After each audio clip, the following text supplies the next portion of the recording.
Twelfth JAC board final exam history विषय का chapter by chapter PGT शिक्षक प्रणव प्रियदर्शी द्वारा बनाया गया हम लोग प्रश्नों को देख रहे थे, जो परीक्षा में आने की बहुत संभावनाएं हैं और बहुत सटीक उत्तर दिया गया है।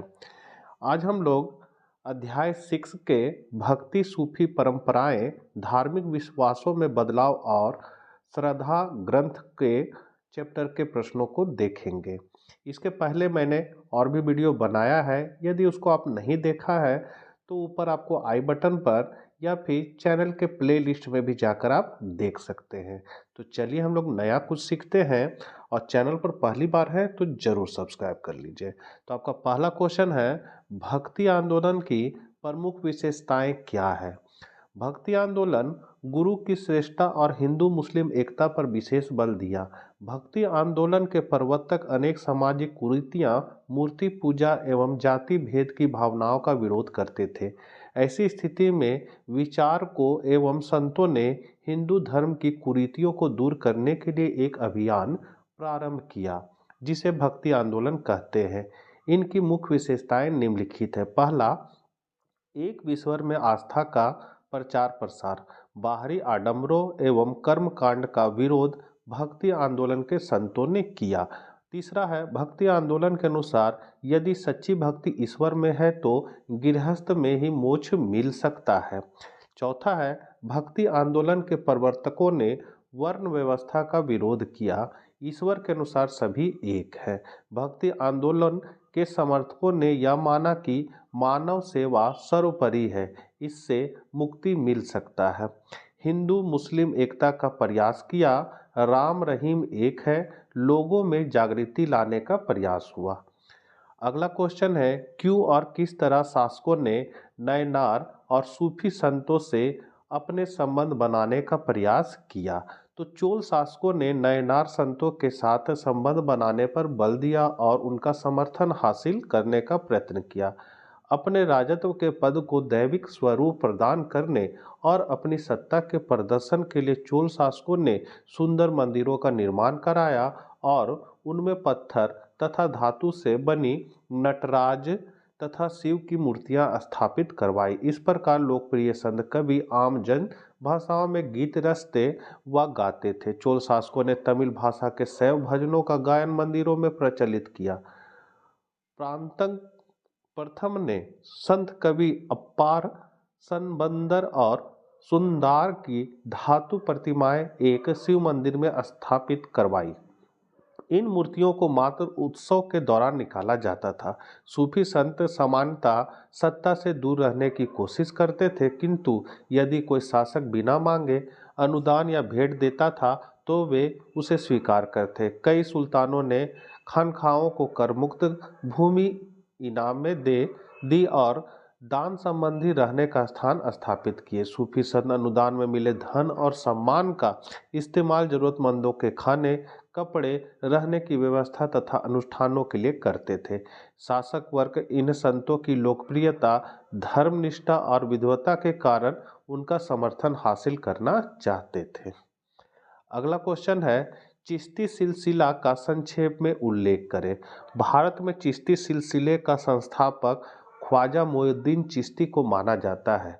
उनके उत्तराधिकारियों ख्वाजा बख्तियार काकी, बाबा फरीद, हजरत निजामुद्दीन औलिया, नसरुद्दीन चिराग ए दिल्ली ने उत्तरी भारत में इस संप्रदाय को लोकप्रिय बनाया। दक्षिण भारत में शेख बुरहानुद्दीन गरीब और खेसु दराज ने इसका प्रचार किया। चिश्ती सूफियों से सादा जीवन एवं संगीत कव्वाली को बहुत अधिक महत्व दिया। सीधी सादी हिंदी भाषा में संगीत सभाओं द्वारा वे जनमानस को आकृष्ट करने में सफल हुए। चिश्ती संप्रदाय के सिद्धांत उसकी लोकप्रियता का प्रमुख कारण था। चिश्ती सूफी सिद्धांत संयमपूर्ण जीवन व्यतीत करना, निर्धनता में विश्वास रखना, धन एवं संपत्ति से घृणा करना, अमीरों, सामंतों एवं राजाओं से संपर्क नहीं रखना, मानव सेवा करना, ईश्वर में विश्वास करना, खानकाहों की स्थापना करना और धार्मिक सहिष्णुता का पालन करना था। अगला है बेशरिया और बासरिया सूफी परंपरा के बीच एकरूपता और अंतर दोनों को स्पष्ट कीजिए। तो बासरिया और बेसरिया सूफी परंपरा के बीच समानता। तो पहले समानता है कि दोनों सिलसिले एकेश्वर में विश्वास करते थे, मतलब एक ईश्वर पर। उनके अनुसार अल्लाह एक है, वह सर्वोच्च शक्तिशाली है। दूसरा, दोनों अल्लाह के सामने आत्मसमर्पण पर बल देते थे। दोनों पीर अथवा गुरु के अत्यंत महत्व देते थे। दोनों इबादत अर्थात उपासना पर अत्यधिक बल देते थे। उनके अनुसार अल्लाह की इबादत करने से ही मनुष्य संसार से मुक्ति पा सकता है। अब दोनों के बीच अंतर क्या है? तो पहला है, बासरिया सिलसिले सरिया का पालन करते थे, जबकि बेसरिया सिलसिले के लोग सरिया के नियमों को नहीं मानते थे। बासरिया सूफी संत खानखाहों में रहते थे। खानखाह में पीर अर्थात गुरु अपने मुरीदों अर्थात शिष्यों के साथ रहता था, जबकि बेसरिया सूफी संत खानकाह का तिरस्कार करके रहस्यवादी एवं फकीर की जिंदगी व्यतीत करते थे। उन्हें कलंदर, मदारी, मलंग, हैदरी आदि नामों से जाना जाता था। तीसरा अंतर है, बासरिया सूफी संत गरीबी का जीवन व्यतीत करने में विश्वास नहीं करते थे। ऐसे सूफी संत कभी कभी दरबारी पद भी स्वीकार कर लेते थे, जबकि बेसरिया सूफी संत संपत्ति व पद हासिल करने पर बल नहीं देते थे। पांचवा है, कबीर और बाबा गुरु नानक के मुख्य उद्देश्यों का वर्णन कीजिए। इन उपदेशों का किस तरह संप्रेषण हुआ? तो इधर है कबीर, इधर है बाबा गुरु नानक के मुख्य उपदेश। तो कबीर के अनुसार परमात्मा एक है, भले ही विभिन्न संप्रदायों के लोग उन्हें अलग अलग नामों से पुकारते हैं। जबकि गुरु नानक के अनुसार उन्होंने निर्गुण भक्ति का प्रचार किया। दूसरा अंतर है, उन्होंने परमात्मा को निरंकार निर्गुण पथ बताया। और इधर है आपका नानक के तरफ कि धर्म के सभी बाहरी आडंबर को उन्होंने अस्वीकार किया, जैसे यज्ञ अनुष्ठान, स्नान, मूर्ति पूजा व कठोर तप। तीसरा है कबीर का कि उनके अनुसार भक्ति के माध्यम से मोक्ष अथवा मुक्ति प्राप्त हो सकती है, जबकि नानक के अनुसार उन्होंने हिंदू और मुसलमानों के धर्म ग्रंथों को भी नकारा। चौथा अंतर है, उन्होंने हिंदुओं तथा मुसलमानों दोनों के धार्मिक आडंबरों का विरोध किया, जबकि नानक का है कि उन्होंने रब की उपासना के लिए सरल उपाय बताया और वह था उनका निरंतर स्मरण व नाम का जाप करना।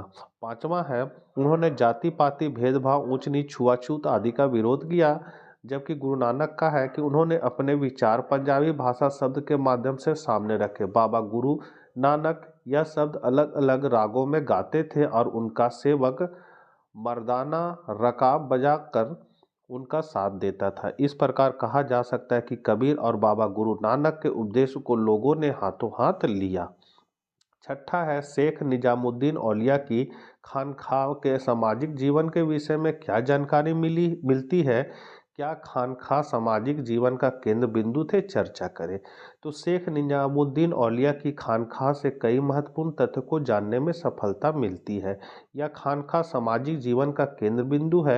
यह खानखाह दिल्ली शहर की बाहरी सीमा पर यमुना नदी के किनारे ग्यासपुर में था। यहाँ कई छोटे छोटे कमरे और एक बड़ा हॉल जमात खाना था, जहाँ सहवासी और अतिथि रहते और उपवास करते थे। शेख एक छोटे कमरे में छत पर रहते थे, जहाँ वह मेहमानों से सुबह शाम मिला करते। एक बार मंगोल आक्रमण के समय पड़ोसी क्षेत्र के लोगों ने खानखाह में शरण ली। यहाँ एक सामुदायिक रसोई मतलब लंगर फुतू बिना मांगे खैर पर चलती थी। सुबह से देर रात तक सब तबके के लोग, सिपाही, गुलाम, गायक, व्यापारी, कवि, राहगीर, धनी और निर्धन, हिंदू, जोगी और कलंदर यहाँ अनुयायी बनने, इबादत करने, ताबीज लेने अथवा विभिन्न मसलों पर शेख की मध्यस्थता के लिए आते थे। कुछ अन्य मिलने वालों में अमीर हसन सिज्जी और अमीर खुसरो जैसे कवि तथा दरबारी इतिहासकार जियाउद्दीन बरनी जैसे लोग शामिल थे। इन सभी लोगों ने शेख के बारे में लिखा। किसी के सामने झुकना, मिलने वालों को पानी पिलाना, दीक्षितों के सर का मुंडन तथा यौगिक व्यायाम आदि व्यवहार इस तथ्य के पहचान थे कि स्थानीय परंपराओं को आत्मसात करने का प्रयत्न किया गया है। शेख निजामुद्दीन ने कई आध्यात्मिक वारिसों का चुनाव किया और उन्हें उपमहाद्वीप के विभिन्न भागों में खानका स्थापित करने के लिए शेख का यश चारों ओर फैल गया। उनकी तथा उनके आध्यात्मिक पूर्वजों की दरगाह पर अनेक तीर्थयात्री आने लगे। तो बच्चों, ये प्रणव प्रियदर्शी जो पीजीटी इतिहास के शिक्षक हैं उनके द्वारा तैयार किया गया है, जो आपके जैक बोर्ड में आने की पूरी संभावना है। तो इस चैप्टर के प्रश्नों को अच्छे से कॉपी में लिख कर याद कीजिए। मिलते हैं नेक्स्ट वीडियो साथ। जय हिंद, जय भारत।